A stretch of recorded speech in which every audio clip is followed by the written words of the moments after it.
नमस्कार मित्रों, आप सभी का स्वागत है हमारे इस आध्यात्मिक और प्रेरणादायक वीडियो में। आज हम एक ऐसे विषय पर बात करने वाले हैं जो हर इंसान की जिंदगी से जुड़ा है और वह है दुख। दुख ऐसा शब्द है जिसे सुनते ही मन भारी हो जाता है। कभी रिश्तों का दुख, कभी अपनों के बिछड़ने का दुख, कभी असफलता का दुख, कभी अपमान का दुख, तो कभी भविष्य की चिंता का दुख। जीवन में शायद ही ऐसा कोई व्यक्ति होगा जिसने दुख का स्वाद न चखा हो। लेकिन क्या आपने कभी सोचा है कि दुख आखिर आता क्यों है? क्या दुखों से पूरी तरह बचा जा सकता है? और अगर नहीं, तो क्या कोई ऐसा मार्ग है जिससे हम दुखों के बीच भी शांत, स्थिर और प्रसन्न रह सकें? इन सभी सवालों का उत्तर हमें मिलता है श्रीमद् भागवत गीता में। गीता केवल एक धार्मिक ग्रंथ नहीं है, बल्कि यह जीवन जीने की कला है। यह हमें सिखाती है कि जीवन में आने वाले दुखों से कैसे समझा जाए, उनका सामना कैसे किया जाए और सबसे महत्वपूर्ण, उनसे ऊपर कैसे उठा जाए। तो आइए आज हम गीता के दिव्य ज्ञान के माध्यम से समझते हैं गीता के अनुसार दुखों से कैसे बचें।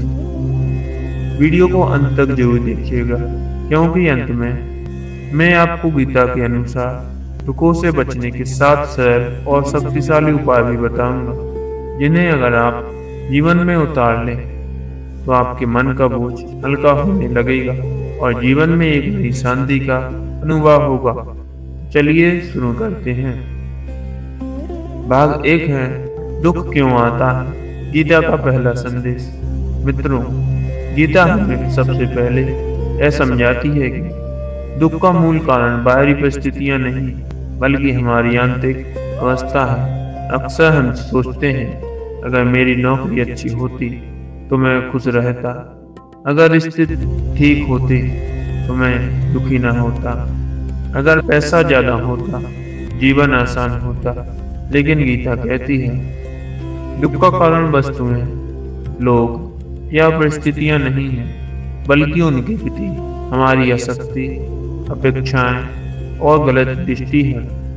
भगवान श्री कृष्ण अर्जुन से कहते हैं कि यह संसार परिवर्तनशील है, यहाँ सुख भी आएगा, दुख भी आएगा, मिलना भी होगा, बिछड़ना भी होगा, लाभ भी होगा, हानि भी होगी, सम्मान भी मिलेगा, अपमान भी मिलेगा।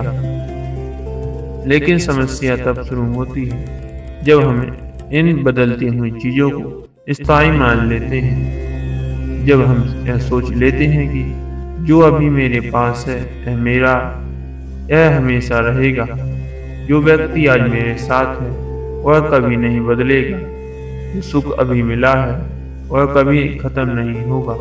और जब वास्तविकता इसकी विपरीत होती है तब मन टूट जाता है, दुख जन्म लेता है। गीता हमें बताती है यह संसार अनित्य है, यानी बदलने वाला है। यहाँ कुछ भी स्थायी नहीं है। शरीर बदलता है, परिस्थितियाँ बदलती हैं, रिश्ते बदलते हैं, समय बदलता है। इसलिए जो व्यक्ति इस परिवर्तनशील संसार से स्थायी सुख की उम्मीद करता है उसे दुख अवश्य मिलेगा। यही कारण है कि गीता का पहला संदेश है, सत्य को स्वीकार करो। जीवन परिवर्तन है, जो आया है वह जाएगा, जो मिला है वह छूटेगा, जो बना है वह बिगड़ेगा। यह सुनने में कठोर लग सकता है, लेकिन यही सत्य हमें दुखों से बचाने की शुरुआत करता है। क्योंकि जब हम जीवन को जैसा है वैसा स्वीकार कर लेते हैं तो हमारा संघर्ष कम होने लगता है। दुख तब बढ़ता है जब हम वास्तविकता से लड़ते हैं, और शांति तब आती है जब हम वास्तविकता को समझकर उसके साथ चलना सीखते हैं।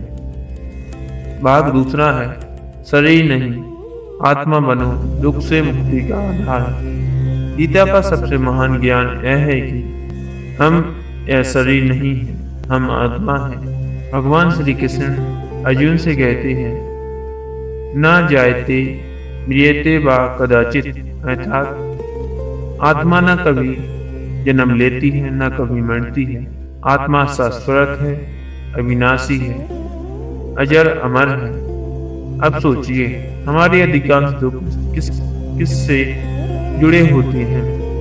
शरीर से, शरीर की सुंदरता, शरीर की बीमारी, शरीर की उम्र या शरीर से जुड़े रिश्ते और शरीर के माध्यम से मिलने वाले सुख दुख। जब हम खुद को केवल शरीर मानते हैं, शरीर से जुड़ी हर घटना हमें अंदर तक हिला देती है। कोई कुछ कह दे तो दुख, चेहरे पर झुर्रियां आ जाए तो दुख, बीमारी आ जाए तो दुख, प्रिय व्यक्ति दूर चला जाए तो दुख। लेकिन गीता कहती है, तुम शरीर नहीं हो, तुम वह चेतना हो जो शरीर के भीतर निवास करती है। शरीर वस्तु की तरह बदलता है लेकिन आत्मा नहीं बदलती। यह समझ केवल दार्शनिक बात नहीं है, यह दुख से बचने का बहुत बड़ा उपाय है। क्योंकि जैसे ही इंसान अपने वास्तविक स्वरूप को समझने लगता है, वैसे ही वह बाहरी घटनाओं से थोड़ा ऊपर उठने लगता है। इसका मतलब यह नहीं है कि उसे दुख महसूस नहीं होगा, दुख महसूस होगा, आंखों में आंसू भी आएंगे, मन भी विचलित होगा, लेकिन वह टूटेगा नहीं, बिखरेगा नहीं, क्योंकि उसके भीतर एक गहरी समझ होगी, मैं आत्मा हूँ, यह परिस्थिति अस्थायी है, यह भी बदल जाएगी। यही समझ मन को सहारा देती है, यही समझ दुख को कम करती है और यही समझ हमें आध्यात्मिक रूप से मजबूत बनाती है। भाग तीसरा है, आसक्ति ही दुख का सबसे बड़ा कारण है। मित्रों, अगर गीता के अनुसार दुख का सबसे बड़ा कारण एक शब्द में बताना हो तो वह शब्द है आसक्ति। आसक्ति यानी किसी व्यक्ति, वस्तु, परिणाम, पद, धन, संबंध या परिस्थिति से अत्यधिक जुड़ जाना, इतना जुड़ जाना कि अगर वह चीज हमारी इच्छा के अनुसार ना हो तो मन टूट जाए। भगवान श्री कृष्ण कहते हैं, मनुष्य जब विषयों का चिंतन करता है तो उनसे आसक्ति पैदा होती है। आसक्ति से इच्छा जन्म लेती है, इच्छा पूरी ना हो तो क्रोध आता है, क्रोध से मोह होता है, मोह से स्मृति भ्रमित होती है और अंत में बुद्धि नष्ट हो जाती है। यह दुख की पूरी श्रृंखला है। जरा अपने जीवन को देखिए, कितनी बार ऐसा हुआ होगा कि आपने किसी व्यक्ति से बहुत अपेक्षा रखी और जब उसने वैसा व्यवहार नहीं किया तो मन दुखी हो गया। कितनी बार आपने किसी परिणाम को लेकर बहुत आसक्ति बना ली, मुझे यह नौकरी चाहिए ही चाहिए, मुझे यह व्यक्ति नहीं खोना, मेरा बच्चा बिल्कुल मेरी इच्छा के अनुसार चले, मुझे हर हाल में सम्मान मिलना चाहिए। और जब ऐसा नहीं हुआ तो भीतर बेचैनी, क्रोध, निराशा और दुख भर गया। गीता हमें सिखाती है, प्रेम करो लेकिन आसक्त मत बनो, कर्तव्य निभाओ लेकिन खुद को बांधो मत, रिश्ते निभाओ लेकिन अपना सुख पूरी तरह किसी एक इंसान पर मत टिका दो, काम करो लेकिन परिणाम से चिपको मत। यह सुनना आसान है लेकिन करना कठिन लगता है, फिर भी यही अभ्यास दुखों से बचने का रास्ता है। आसक्ति का मतलब यह नहीं है कि हमें किसी से प्यार नहीं करना चाहिए, नहीं, गीता प्रेम के खिलाफ नहीं है, गीता बंधनकारी मोह के खिलाफ है। प्रेम मुक्त करता है, मोह बांधता है। प्रेम में करुणा होती है, मोह में स्वार्थ छिपा होता है। प्रेम कहता है तुम खुश रहो, मोह कहता है तुम मेरे अनुसार चलो। जब हमारा प्रेम मोह में बदल जाता है तभी दुख जन्म लेता है। इसलिए गीता कहती है संबंध रखो लेकिन उनमें खो मत जाओ, कर्तव्य निभाओ लेकिन अपना अस्तित्व मत भूलो, और सबसे बढ़कर अपने सुख का केंद्र केवल भगवान को बनाओ, क्योंकि संसार की हर चीज बदल सकती है लेकिन भगवान का सहारा नहीं बदलता। भाग उजारवा है। अपेक्षाएं दुख का द्वार खोलती है।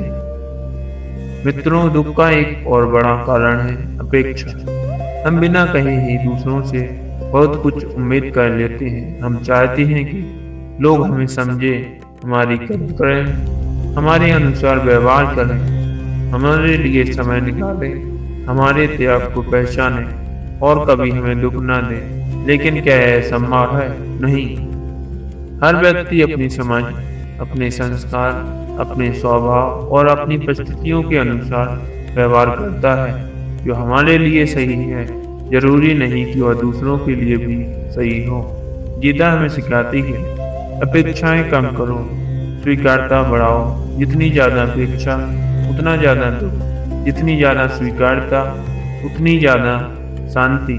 इसका मतलब यह नहीं है कि आप अपमान सहते रहें या गलत बात को सही मान लें। इसका मतलब बस इतना है कि अपने मन को इस बात के लिए तैयार करो कि हर व्यक्ति आपकी इच्छा के अनुसार नहीं चलेगा, हर स्थिति आपके हिसाब से नहीं चल बनेगी और हर मेहनत का फल तुरंत नहीं मिलेगा। जब यह समझ भीतर बैठ जाती है तो दुख भी तीव्रता कम होने लगती है, क्योंकि फिर आप टूटते नहीं हैं बल्कि समझते हैं, शिकायत नहीं करते हैं बल्कि सीखते हैं। भाग 5वां, कर्म करो, फल की चिंता मत करो। गीता का सबसे प्रसिद्ध और शक्तिशाली संदेश है, कर्मण्येवाधिकारस्ते मा फलेषु कदाचन। अर्थात तुम्हारा अधिकार केवल कर्म करने में, फल पर नहीं। जब इसे दुखों से जोड़कर समझते हैं, हमारे जीवन का बहुत बड़ा दुख इस बात से आता है कि हम काम तो करते हैं लेकिन मन पूरी तरह फल में अटका रहता है। अगर मैंने मेहनत की है तो सफलता मिलनी ही चाहिए। अगर मैंने किसी के लिए अच्छा किया है तो बदले में सम्मान मिलना ही चाहिए। अगर मैंने पूजा पाठ किया है तो जीवन में समस्याएं नहीं आनी चाहिए। लेकिन जीवन हमेशा हमारे हिसाब से नहीं चलता और जब फल हमारी इच्छा के अनुसार नहीं मिलता तो मन दुखी हो जाता है। श्री कृष्ण कहते हैं, तुम्हारा काम है सही नीयत से, पूरी ईमानदारी से, पूरी निष्ठा से अपना कर्म करना। फल का निर्णय ईश्वर, समय, परिस्थितियां और कर्मों के व्यापक नियम मिलकर करते हैं। जब हम फल पर पकड़ छोड़ देते हैं तो मन हल्का हो जाता है, क्योंकि फिर हम हर काम को पूजा की तरह करते हैं, व्यापार की तरह नहीं। फिर हम यह नहीं सोचते मुझे बदले में क्या मिलेगा, बल्कि यह सोचते हैं मुझे अपना श्रेष्ठ काम करना है।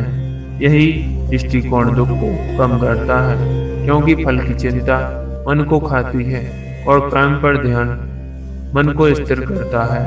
भाग 6 है, मन को साधो वरना मन ही दुख देगा।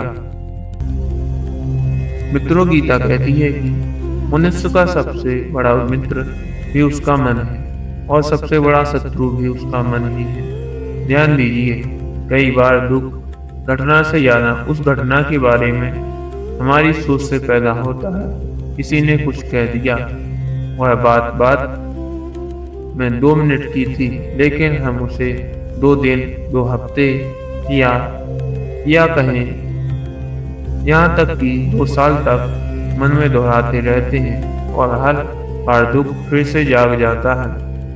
भविष्य की चिंता, अतीत का पछतावा, तुलना, हीन भावना, दूसरों की सफलता देखकर जलन, अपने बारे में नकारात्मक विचार, यह सब मन के खेल है और यही मन हमारे दुख को कई गुना बढ़ा देता है।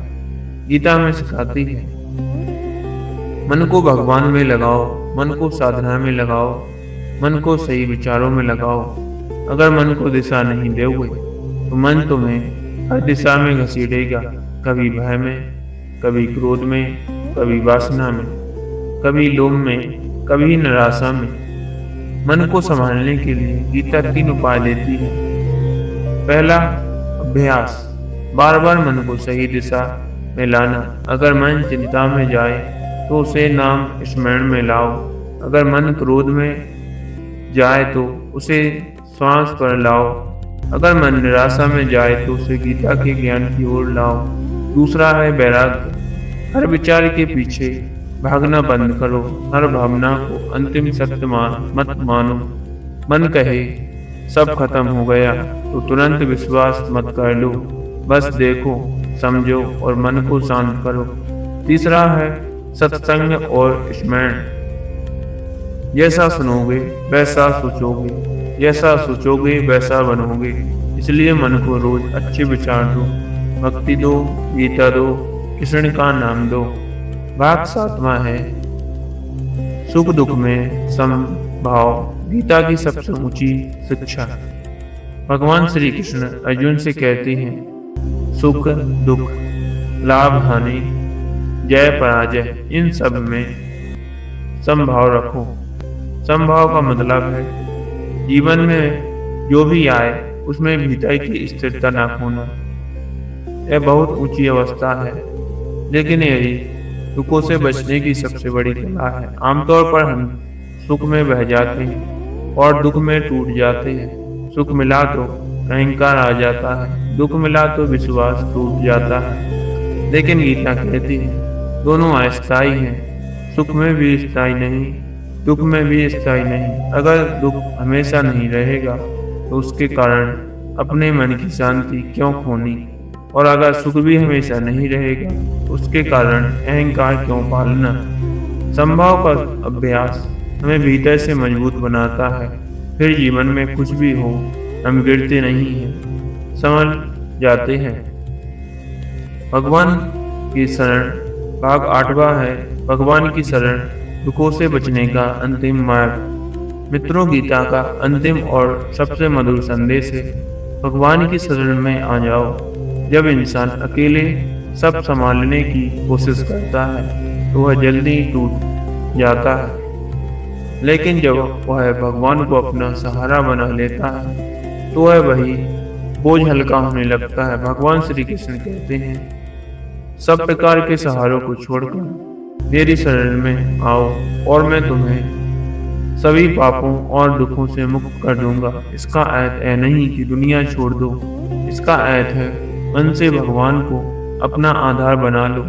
जब दुख आए तो केवल दुनिया में समाधान मत खोजो, भगवान से भी जुड़ो, उनसे बात करो, उनसे रो लो, उनके सामने बैठो, उनका नाम लो, उनकी गीता पढ़ो। जब इंसान भगवान से जुड़ता है तो उसके भीतर एक ऐसी शक्ति जागती है, दुख को मिटा या ना मिटाए, लेकिन दुख सहने की क्षमता जरूर दे देती है, और कई बार यही क्षमता सबसे बड़ा वरदान होती है। भाग 9वां है गीता के अनुसार दुखों से बचने के 7 सरल उपाय। अब आइए बहुत सरल भाषा में समझते हैं कि अगर हमें गीता के अनुसार दुखों से बचना है तो रोजमर्रा के जीवन में क्या करना चाहिए। उपाय पहला है हर दिन 10 मिनट गीता पढ़ें या सुनें। रोज सिर्फ 10 मिनट भी गीता के श्लोक आयत या प्रवचन सुनेंगे तो सोच बदलने लगेगी, और जब सोच बदलती है दुख की पकड़ ढीली होने लगती है। उपाय दूसरा है जो बदल नहीं सकता उसे स्वीकार करना सीखें। अतीत बदल नहीं सकता, कुछ लोग नहीं बदलेंगे, कुछ परिस्थितियां आपके अनुसार नहीं होगी, इसलिए जहां परिवर्तन संभव हो वहां प्रयास करें, और जहां ना हो वहां स्वीकार करें। उपाय तीसरा है अपेक्षाएं कम करें। सबसे उम्मीद रखिए, अपना कर्तव्य कीजिए, लेकिन मन को दूसरों के व्यवहार का गुलाम मत बनाइए। उपाय चौथा है परिणाम नहीं कायम पर ध्यान दें। आज का श्रेष्ठ कर्म कीजिए, पूरी ईमानदारी से काम कीजिए, फल भगवान पर छोड़ दीजिए, यही चिंता कम करेगा। उपाय 5वां है मन को भटकने ना दें। जब भी मन ज्यादा दुखी हो तो तुरंत मोबाइल, सोशल मीडिया, तुलना और नकारात्मक सोच से दूर हटिए। कुछ देर गहरी सांस लीजिए, कृष्ण का नाम लीजिए, एक श्लोक सुनिए और मन धीरे धीरे शांत होगा। उपाय 6 है हर परिस्थिति में यह याद रखें, यह भी बदल जाएगा। आज जो दुख है वह स्थायी नहीं है, यह समय भी गुजर जाएगा। यह वाक्य कई बार टूटते हुए मन को संभाल लेता है। उपाय 7वां है, भगवान से संबंध बनाइए। सिर्फ मांगने का रिश्ता मत रखिए, अपनापन का रिश्ता रखिए। जैसे अपना सबसे करीबी मित्र हो वैसे किसी से बात कीजिए। विश्वास रखिए, जो भगवान से जुड़ जाता है वह अकेला नहीं रहता। तो मित्रों, गीता हमें यह नहीं कहती कि जीवन में कभी दुख आएगा ही नहीं। गीता यह भी नहीं कहती कि आध्यात्मिक व्यक्ति को दर्द महसूस नहीं होगा। गीता हमें इससे भी बड़ा सत्य सिखाती है, दुख से भागो मत, उसे समझो, परिस्थितियों को दोष मत दो, अपने मन को जानो, आसक्ति कम करो, स्वीकारता बढ़ाओ, फल की चिंता छोड़ो, कर्म पर ध्यान दो और सबसे बढ़कर भगवान को अपना सहारा बनाओ। जब इंसान गीता के इन संदेशों को जीवन में उतारने लगता है तो दुख खत्म हो या ना हो, लेकिन दुख उसे तोड़ नहीं पाते और भीतर से मजबूत हो जाता है। उसका मन शांत होने लगता है और धीरे धीरे उसे समझ आने लगता है कि सच्ची शांति बाहर नहीं भीतर है और उस भीतर की शांति का मार्ग भगवान श्री कृष्ण की गीता से होकर जाता है। अगर आज आप किसी दुख से गुजर रहे हैं तो हिम्मत मत हारिए। हो सकता है यह समय आपको तोड़ने नहीं बल्कि आपको भगवान के और करीब लाने आया हो। विश्वास रखिए, आपके साथ आप अकेले नहीं हैं और यह कठिन समय भी एक दिन बीत जाएगा। राधे राधे, जय श्री कृष्ण। अगर आपको यह ज्ञानवर्धक और प्रेरणादायक स्तुति पसंद आई हो, वीडियो को लाइक करें, शेयर करें और चैनल को अवश्य सब्सक्राइब जरूर करें। ऐसे ही भक्ति, गीता ज्ञान और प्रेरणादायक वीडियो के लिए हमारे साथ जुड़े रहिए। जय श्री कृष्ण। राधे राधे।